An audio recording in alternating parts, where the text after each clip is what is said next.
मित्राच्या लग्न शेवंतीला नाचत होता.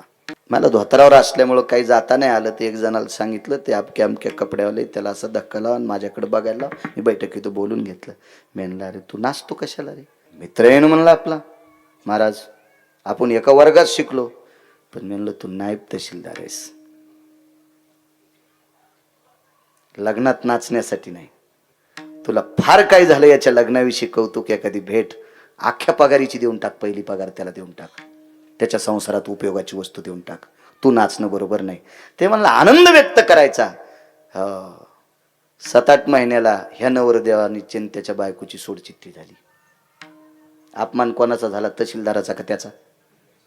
ज्याच्या लग्नात तहसीलदार नाचावा त्यानं 2-4 महिन्यात बायको सोडून द्यावा. किती काय कुठपर्यंत आलंय? योग्यता का आपली?